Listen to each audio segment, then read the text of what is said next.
Hi, very good afternoon to you. It's Jim from maverickstar Observatory. Want to go through a few things I think is greatly important to us all. But before we do, just as usual, just want to say a big thank you to 2 or 3 people yesterday that chipped in a few bucks for our observatory. And that was on the back of 6,000 people. It's a terrible result, considering what we're trying to do and what we're trying to, open people's eyes to. This is just one of the things. Obviously, this is the Doomsday clock, and it is set now at 100 seconds to midnight. I bet you if a review was done, that would be even less. But it reminds me of the film Don't Look Up with Leonardo DiCaprio, where the advisor to the president in the film is sitting in front of Leonardo's company and his colleague, whilst they explain that there's a 99% chance of an asteroid hitting Earth and completely destroying it. And the advisor says, well, don't be pessimistic, at least we still have 1%, that's hope. This is exactly what it is that we're looking at here, 100 seconds to midnight. What the Doomsday clock is all about is about the threat of a nuclear risk, climate change, disruptive technologies, biosecurities, things that we're all familiar with on the back of the last pandemic, whether it was, whatever you think about that, it doesn't really matter. But what is happening to humanity right now?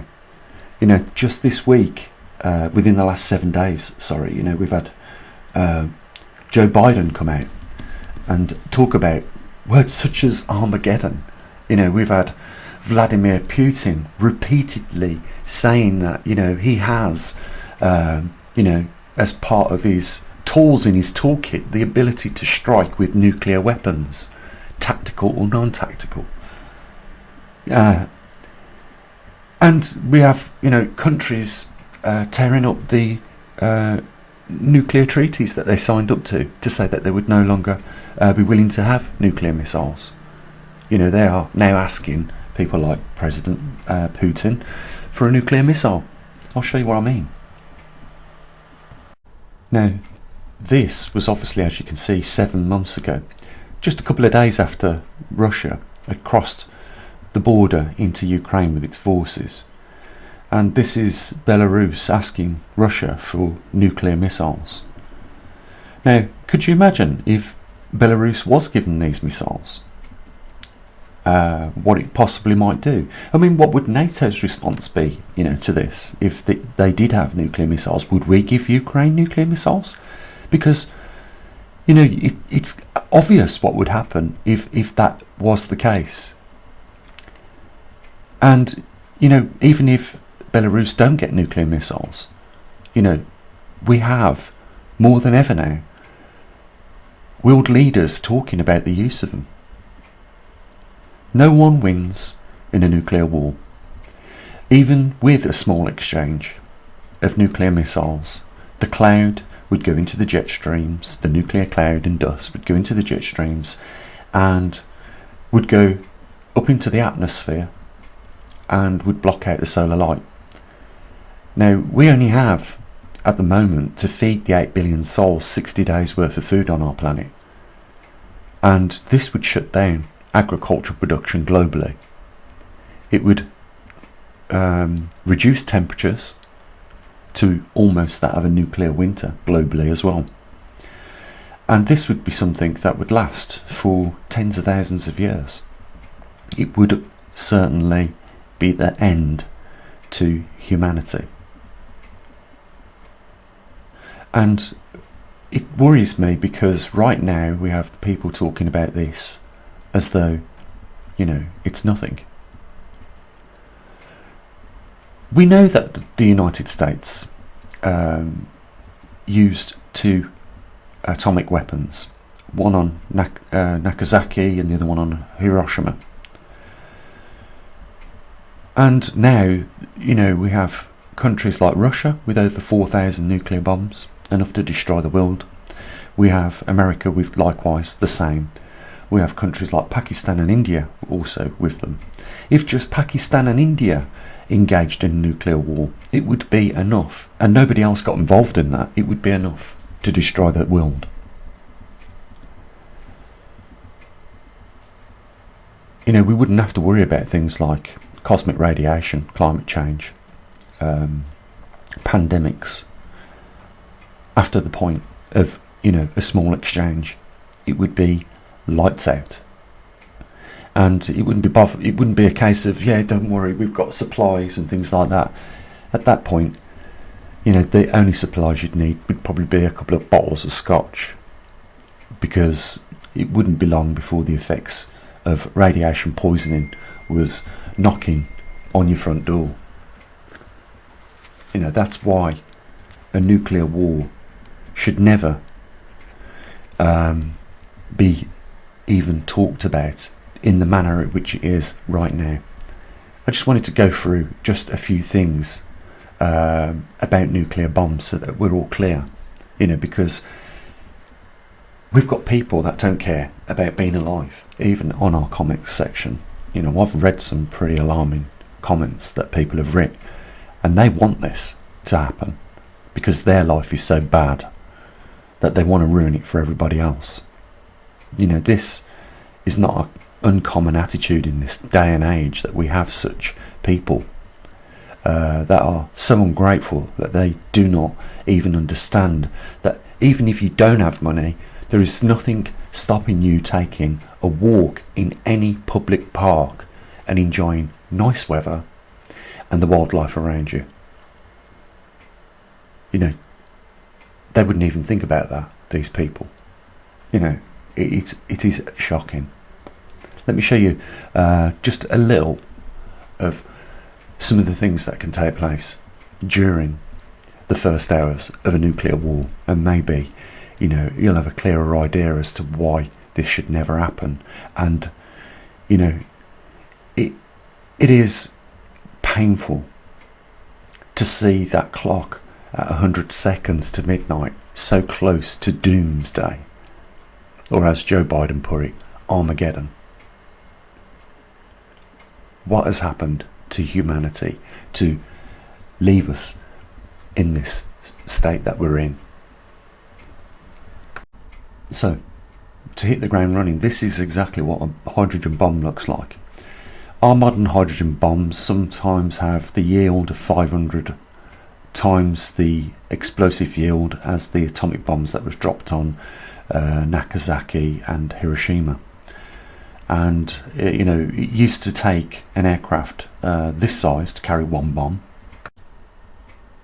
So as you can see, this is one of the actual aircrafts that carried, you know, just a single nuclear bomb, quite large, and obviously the devastation that was caused, you know, killed, you know, over 100,000 people, and maybe a lot more than that, just with that one bomb. So you can imagine 500 times the yield of that bomb.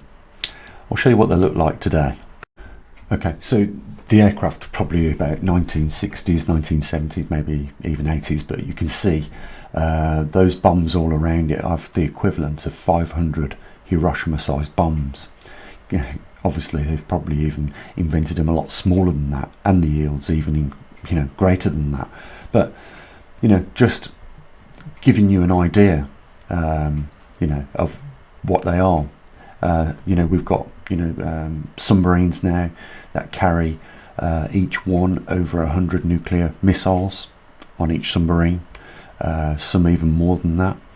And you know, these things travel, you know, in our case, well, they travel in international waters, which in most cases is not even, you know, 14 miles off the coast of any territory. You know, so, you know, if they're launched from the, you know, just outside international waters of any country, you know, it's not going to be long before they're over land, and you know, the chances of interception are slim because there is very little time given once one of these submarines has been detected launching nuclear missiles. So what usually happens with ICBMs, intercontinental ballistic missiles, is once they get over their target area, they break out into smaller nuclear, the warhead opens up and breaks out a cluster of nuclear bombs. So, you know, if it's over a city, it's probably not just one bomb that's going to go off. It's probably, if it gets over the city, it's probably going to be about 30 to 40 over each city. So it's pretty devastating, the effects of what happens when, you know, one of these missiles or ICBMs end up over a continent at a very short space of time, as you can imagine. So to give you an idea of just what happens when a nuclear bomb goes off, in that orange circle that we can see on the map, everything in that region has been wiped completely flat, including all concrete buildings. The red circle is slightly bigger than the orange one that we just looked at. Everyone within this region, if they haven't been killed by the blast and the falling buildings, they will certainly have radiation poisoning. In green, the diameter has increased, buildings are collapsing. Size of the circle now, the diameter, is 6 miles, and this is where third degree burns. If you've not been killed by falling buildings or buildings being turned to rubble or the shockwave, at this point the heat off of the thermal blast is enough to incinerate the clothes that you're wearing if you're looking at that nuclear blast. 6 miles in diameter, everything is incinerated. In just this 6 mile diameter circle, with one nuclear bomb going off, it would kill 150,000 people, just one bomb. And, you know, like I say, countries like Russia, the United States have over 4,000 of them. Other countries around the world have got them or are trying to obtain them. So something that probably a few of you never thought about is that if you live in a city or by an airport or by even a government important building, university, fuel refining facility, or, you know, power facilities, etc., then you're already on the target list. And there's nothing you can do about that other than get yourself away from all these major targets. But then it really wouldn't make any difference, because who would really want to live in a world where everything was poisoned and, you know, temperatures were severely reduced all over the globe? And, you know, we go back to what Joe Biden said only 3 or 4 days ago, you know, how he's warned, you know, Russia with his Armageddon warning. You know, scientists have been concerned about this for many years, and I don't think I've ever lived in a time where I've seen so many powerful leaders, you know, talk about these things so lightly, as though they're fireworks. You know, we really puts things into context that we are all very vulnerable to just a couple of people. Just a few people in this world have at their fingertips the power to destroy the world for everyone.